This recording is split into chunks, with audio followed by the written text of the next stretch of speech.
Muy bien, amigos de Teletica Radio, ¿qué tal? Nos encontramos con don Enrique Oces, el encargado del arbitraje en la Federación Costarricense de Fútbol.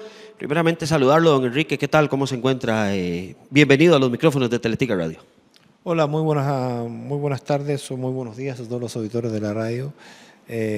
Feliz, contento, motivado, con muchas cosas por hacer. Me encontré con un grupo de profesionales muy profesionales, valga la redundancia, así que muy contento con lo que he visto durante este mes que estoy acá. ¿Qué es lo que mejor le ha parecido del ámbito costarricense, del fútbol costarricense, del arbitraje en general? ¿Qué son esas cositas que no le han gustado también? Lo que más me ha gustado un poco la pasión con cómo se vive el fútbol acá, creo que es obviamente el deporte nacional de Costa Rica, y el fútbol es un motor social evidentemente importante, y eso que me gusta mucho. Y cosas por mejorar bastantes, sobre todo en procesos y en áreas de la comunicación entre el VAR y el árbitro de campo. Pero es un proceso, se lo he dicho a algunos medios, colegas de ustedes, el VAR para mí es como un bebé, un recién nacido, ¿cierto? Y que lleva muy poco tiempo de vida y que está recién empezando a gatear para después dar sus primeros pasos y después crecer, desarrollarse, ser autónomo y poder desempeñarse por sí mismo en realidad. Entonces es un proceso natural que necesitamos trabajar, que necesitamos mejorarlo, pero no olvidar que solo tenemos ni siquiera un año de esta herramienta acá, por lo tanto se han cometido errores, evidentemente, que no, pero la idea es poder aprender de ellos y minimizarlos para el futuro y tratar de corregirlos. De esos errores, hablaba usted de la situación de Alberto Toril, la expulsión en Pérez, por ahí creo que un penal en contra del Santos de Guápiles. Creo que esos han sido los más marcados, al menos los que usted ha dado su versión sobre eso. ¿Son estos? ¿Hay alguno otro? No sé qué le ha parecido. No, durante el torneo han habido 10, pero son los 2 que me corresponde evaluar bajo mi administración. Yo llegué a partir de la jornada 12 acá a hacerme cargo del arbitraje y son los que yo puedo un poco conversar, porque los otros o no los vi o no los recuerdo o no estoy 100% acabado en lo que sucedió. Lo que a mí me importa es la historia desde que yo asumí para adelante, y en ese sentido esos han sido los 2 únicos importantes para mí, con opciones de mejora, con corrección a los árbitros que les tocó trabajar en esas oportunidades, y bueno, y a partir de ahí crecer para que estas situaciones no se presenten otros errores que van a haber, pero no los mismos ni no bajo los mismos parámetros de revisión. En este tiempo que ha estado acá, ¿qué ha podido ir conversando con los árbitros? ¿Qué ha podido ir analizando con ellos la fecha a fecha y el día a día también? No, mucha conversación, mucho entrenamiento, mucho diálogo. Evidentemente es un proceso, son 20 árbitros centrales de primera división. Me reuní con cada uno de ellos un poco para conocerlos personalmente, humanamente, sus necesidades, sus motivaciones, sus requerimientos, su proyección, y a partir de eso mejorar y crecer. Sin duda que hay oportunidades de mejora en todo nivel, tanto para el grupo colectivo de árbitros que necesita mejores condiciones, la presión mediática, la presión de los dirigentes, la presión de la federación, es que exista un arbitraje, que sea un reloj suizo, que sea un Mercedes-Benz, un Rolls-Royce, un auto de primera gama, pero muchas veces las condiciones para los árbitros no son de primera gama, y lo entendemos así, pero debemos darle un plus, una mejora, que ya el VAR lo es, que ya los uniformes lo son, que existan las tabletas automáticas o que sean magnéticas, es una mejora. Pero tenemos que darle una prestación individual a cada árbitro, una mejora en sus condiciones laborales. En eso estamos trabajando, y creo que se va a conseguir en el corto plazo, porque todos tenemos la conciencia de que en estas condiciones son las mínimas, y si queremos seguir profesionalizando la actividad, la industria, el business, es importante mejorar también las condiciones. Esto que usted menciona claramente sobre la profesionalización. ¿Qué tan de acuerdo está usted entonces para que nuestros árbitros se dediquen 100% a esto? Es conocido para usted que algunos tienen sus trabajos, llegan a entrenar a veces, tienen que ir a los partidos, pedir permisos de sus trabajos también. Entonces, la profesionalización, ¿qué tan importante y qué tan cerca podríamos estar entonces?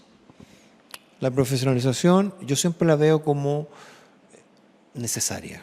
Ahora, la veo también como algo prioritario, no exclusivo. Creo que los árbitros deben y necesitan tener otra actividad paralela, pero dedicarse prioritariamente a esto. Dedicarle 4 o 5 horas al día a esta actividad, y yo poder contar, o la silla, el presidente de la comisión de árbitros o el director del área técnica, poder contar con mayor cantidad de horas para poder mejorar. Creo que es fundamental. ¿Cómo lo veo posible? Lo veo como una necesidad real, que ya está visualizada en todas las esferas dirigenciales, y que todos debemos hacer los esfuerzos prontamente para que esto vaya realizándose en forma paulatina. Es imposible, por mi experiencia personal que viví en Chile hace 8 años atrás, que pasamos un poco por el mismo proceso, de que esto se haga de sopetón para los 120 árbitros. Creo que hay que ir en forma paulatina, entregándoles mejoras de las condiciones laborales a un grupo de profesionales que pueden ser los árbitros centrales durante 1 año, 1 año y medio, 2 años, y después crecer con los árbitros asistentes, y así ir creciendo. Pero es una necesidad que ya está visualizada tanto por el comité ejecutivo, por el presidente y por toda la directiva de la federación. Los presidentes, me reuní el lunes pasado con ellos, y también tienen la visualización y también tienen un poco clara la película, pero hay un tema económico evidente que frena todo esto, pero hay que ir en forma paralela para que podamos ir creciendo en todas las áreas del fútbol, y que el arbitraje no se vaya quedando atrás. Dada esta situación, ¿cada cuánto se reúnen los árbitros de la primera división? Jornada a jornada, cada 2 jornadas, cada fin de semana hacen un análisis. ¿Cada cuánto entrenan y cada cuánto se están reuniendo los referees con usted? Los árbitros de primera y segunda división entrenan obligatoriamente 3 veces a la semana, en 2 horarios, de 5 a 6 y media de la mañana o de 5 a 6 y media de la tarde, martes, miércoles o jueves. Ellos tienen la libertad para elegir el horario de su entrenamiento. El jueves por la tarde es obligatoria la charla al feedback general de la jornada. Nos reunimos para cada jornada, nos reunimos 2 horas el día jueves, donde analizamos los áreas de mejora, los errores, las situaciones que podemos mejorar en conjunto. Entonces, dentro de lo poco que tenemos disponible a los árbitros, creo que es un tiempo importante, que evidentemente podría ser mejor, pero esas son las condiciones actuales con las cuales disponemos de ellos 3 veces a la semana, en 2 horas diarias, más una reunión general el día jueves, más alguna reunión individual de algún error o algún área de mejora muy importante que queramos conversar personalmente con un árbitro o un árbitro asistente, que lo citamos a trabajar en la semana, a que converse con nosotros y poder ver su video. ¿Ese entrenamiento se hace en el Proyecto Gol o ellos tienen la posibilidad de buscar algún lugar para poder entrenar? Cuando son los entrenamientos, la reunión sí entiendo claramente que es acá con usted todos los jueves, pero los entrenamientos, ¿ellos vienen o cómo lo realizan? Ellos vienen acá, tienen que venir en forma presencial, se les controla la asistencia. Entonces, y aquel que no viene por una causal injustificada no puede ser considerado el fin de semana. Entonces ellos necesitan venir para acá, los visualizamos, les controlamos peso corporal, porcentaje de grasa. Creo que el trabajo es profesional en términos de que la dedicación que ellos le prestan a esto, más allá un poco de la remuneración, un poco de las prestaciones que reciben. Don Enrique, cuando un error ocurre, cuando un árbitro se equivoca, como estos 2 que han estado bajo su administración, ¿el árbitro queda sentenciado, queda castigado usted habla con él y se corrige la situación. ¿Sí existe ese cierto castigo o cómo lo maneja usted esta situación? Sí, existe una sanción o vamos a decir, una pausa en su actividad. Eh, es totalmente normal, ocurre en todas las ligas del mundo, en todos los arbitrajes que conozco a nivel mundial. Eh, Existe un panel de 20 árbitros de primera división en Costa Rica. Eh, por lo tanto, solo arbitran 6, arbitran los 6 mejores. Entonces, es importante que ellos lo saben, lo conocen las condiciones, las reglas del juego, y en base a eso, aquel que comete una situación importante, que además no es corregida por el VAR, necesita tener una pausa, un momento de reflexión para posteriormente, pero aquí no, a ver, esta es la casa del jabonero, el que no cae resbala y no hay nadie que no haya cometido un error en esta actividad, por lo tanto, el pensar que por un error hay que dar de baja a ese árbitro, hay que cortarle su carrera, es algo que no corresponde, porque formar un árbitro cuesta mucho tiempo, cuesta mucho dinero, y todo el mundo nadie está exento de cometer algún error, todos tienen ese riesgo.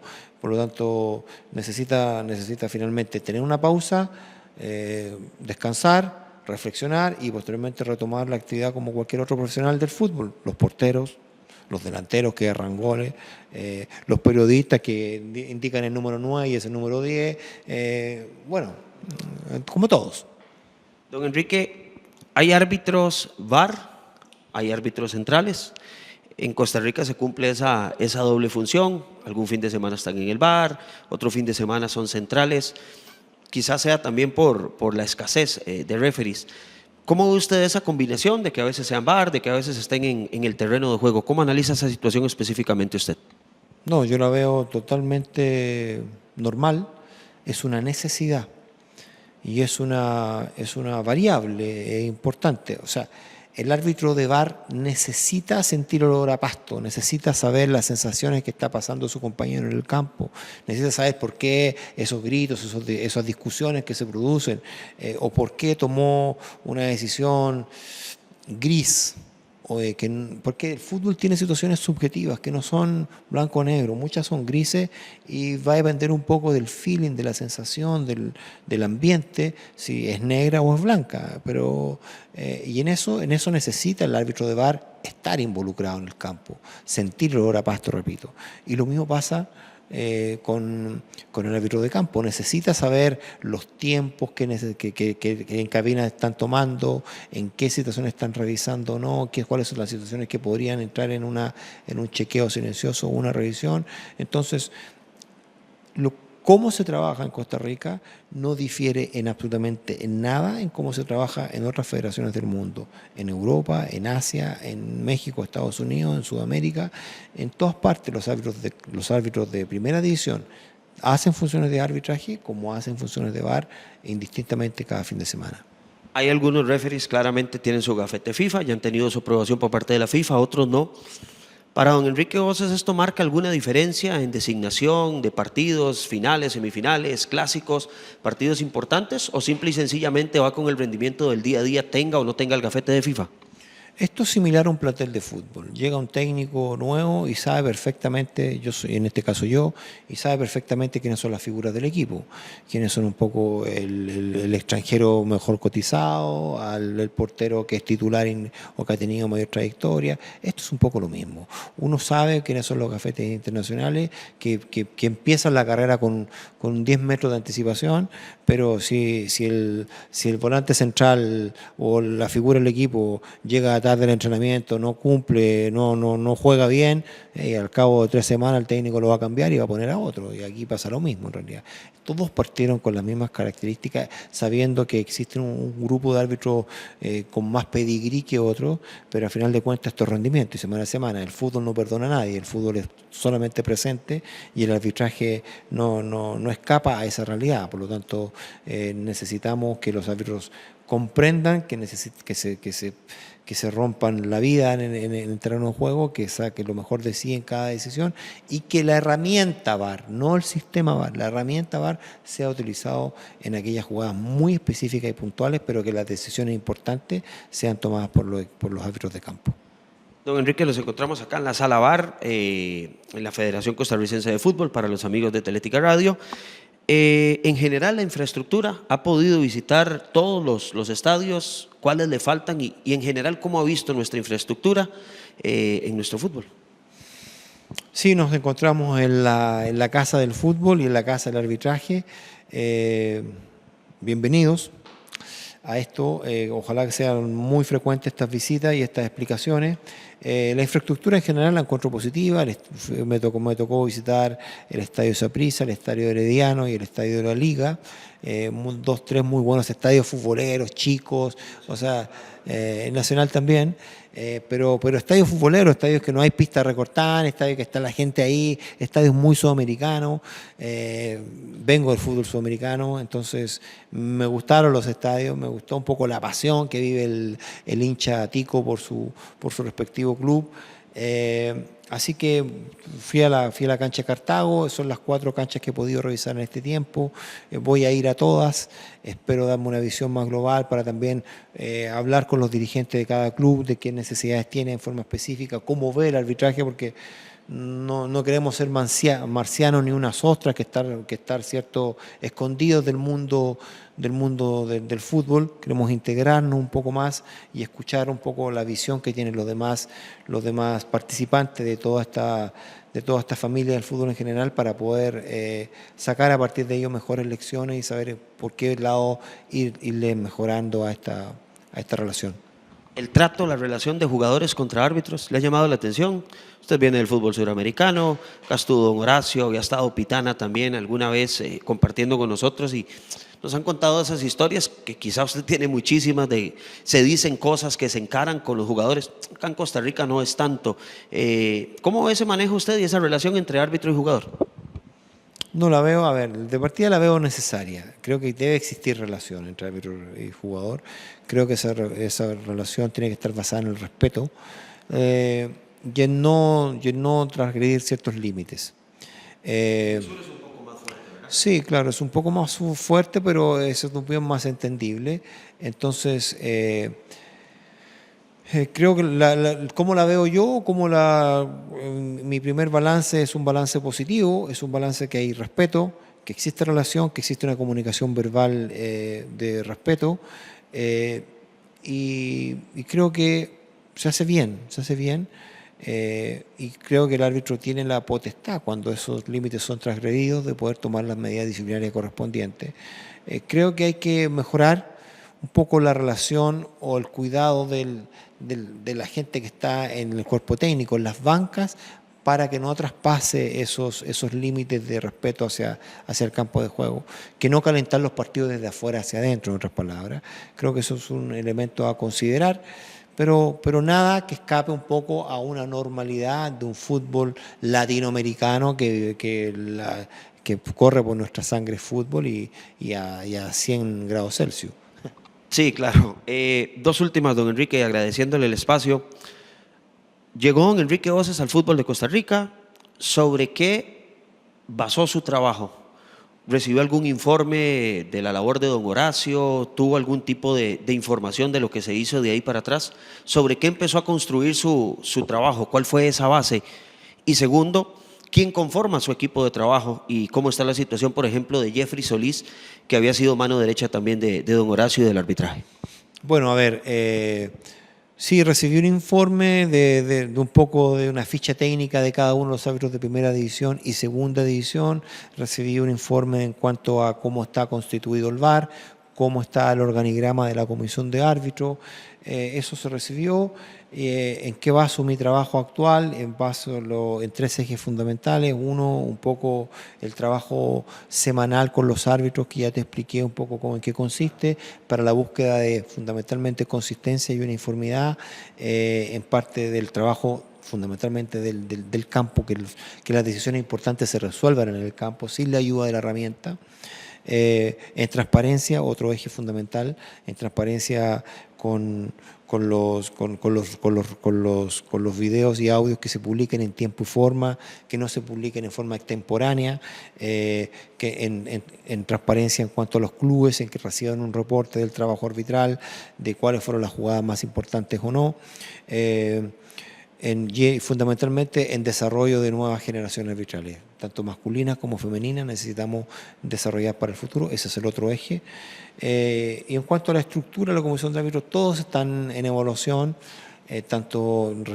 trabaja con nosotros un preparador físico, una nutricionista, 2 instructores técnicos, una persona administrativa, un secretario administrativa, y entre ellos Jeffrey, todos están en evaluación y al final del torneo tomarán las decisiones que corresponden en base a ratificar, modificar o contra la contratación de nuevos profesionales. De momento siguen todos trabajando de su lado. Sí, claro, yo creo que hasta final del torneo es imposible generar algún cambio porque se necesita un tiempo para poder revisar qué hacen, cómo lo hacen y qué cosas podemos hacer mejor para el futuro, pero se están en evaluación, ellos lo saben, lo conocen y esperemos poder trabajar de una mejor forma durante el siguiente torneo. Pude hablar con don Horacio, la última, un pedacito que me quedó de la de anterior. Pude hablar con don Horacio acerca de nuestro fútbol y demás. ¿Habló con él? Sí, bueno, con Horacio tenemos una muy buena relación, hemos sido los 2 instructores de FIFA por Sudamérica desde un tiempo a esta parte. Me tocó ir a Buenos Aires, así que nos tomamos un café y conversamos un poco de lo que él vivió, un poco de su visión, y a partir de eso me formaré mi propia opinión y empezó mi camino propio en realidad. Muchas gracias, don Enrique, muy amable y muchos éxitos en esta labor en Costa Rica. No, lo que necesiten, muchas gracias por estar aquí en la Casa del Fútbol, en la Casa del Arbitraje, a su disposición siempre, cualquier duda, cualquier consulta estoy a su disposición.